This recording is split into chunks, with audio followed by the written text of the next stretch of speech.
Assalamualaikum warahmatullahi wabarakatuh. Perkenalkan, nama saya Nadia Utami dengan NIM 3201112215, kelas C reguler 2020, Pendidikan Antropologi Fakultas Ilmu Sosial Universitas Negeri Medan. Adapun video yang saya buat ini untuk memenuhi tugas proyek mata kuliah pengantar antropologi dengan judul 7 unsur kebudayaan etnis Jawa dengan dosen pengampu Ibu Dr. Ros Ramadana MSI dan Bapak Daud SPD MSI. Sebelum masuk ke penjelasan, saya ingin memperkenalkan informan saya yang bernama Ibu Sri Rahayu. Ia berumur 43 tahun, beralamat di Jalan Gaperta 10, nomor K103, Kecamatan Medan Helvetia, Kota Medan. Pekerjaannya sebagai pegawai negeri sipil.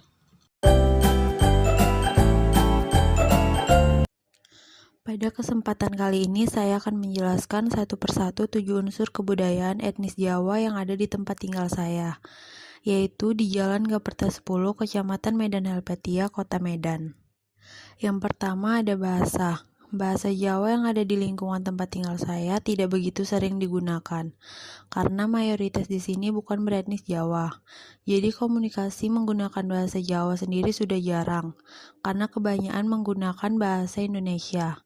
Di sini ada beberapa contoh bahasa Jawa yang sudah saya paparkan.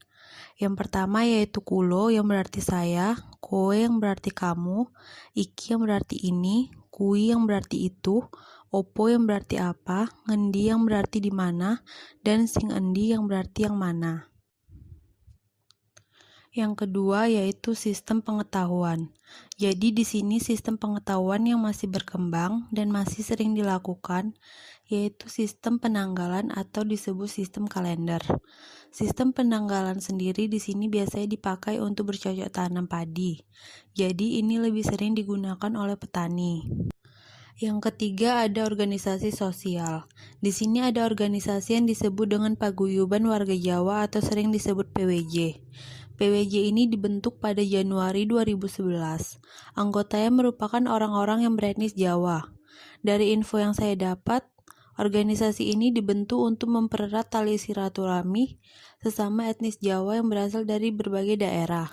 Tidak lupa juga tujuannya agar kebudayaan Jawa sendiri tidak hilang dan tetap dilestarikan. Selanjutnya yang keempat, sistem peralatan hidup dan teknologi pada gambar yang sudah saya cantumkan di sini. Yang pertama ada alat dapur yaitu tampa atau nampa. Nah, biasanya tampa ini digunakan untuk membersihkan beras.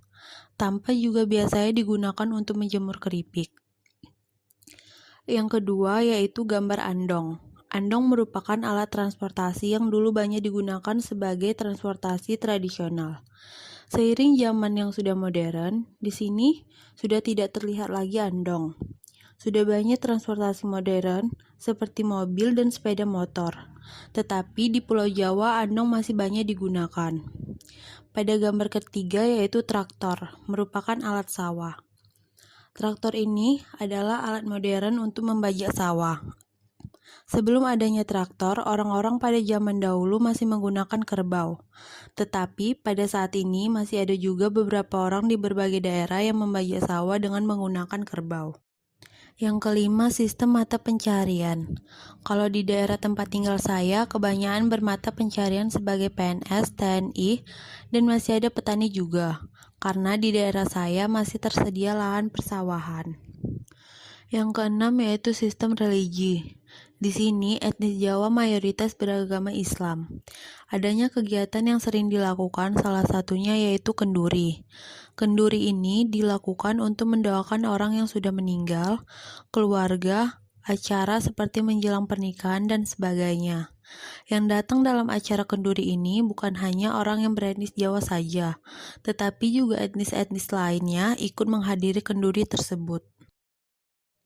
Yang ketujuh yaitu kesenian. Seperti yang sudah saya paparkan, yang pertama itu ada kuda lumping. Nah, kuda lumping ini termasuk kesenian Jawa yang sampai saat ini masih sering saya temui di daerah saya. Kuda lumping ini menampilkan sekelompok lelaki yang menunggak kuda yang dibuat dari bambu yang dianyam lalu dicat semenarik mungkin. Dan sekelompok ini juga melakukan atraksi kesurupan. Selanjutnya pada gambar kedua yaitu pakaian adat Jawa. Pakaian ini dinamakan Jawa Jangkep. Pakaian ini biasanya digunakan pada saat upacara pernikahan etnis Jawa. Pakaian ini berwarna hitam, ada sedikit warna emas di bagian pergelangan tangan dan di bagian dadanya. Bawahannya menggunakan kain jarik yang bermotif batik. Pada gambar ketiga ada batik. Batik ini terdapat di berbagai daerah. Batik yang khas dari Jawa yaitu batik Pekalongan. Batik ini banyak motifnya dan banyak juga kegunaannya.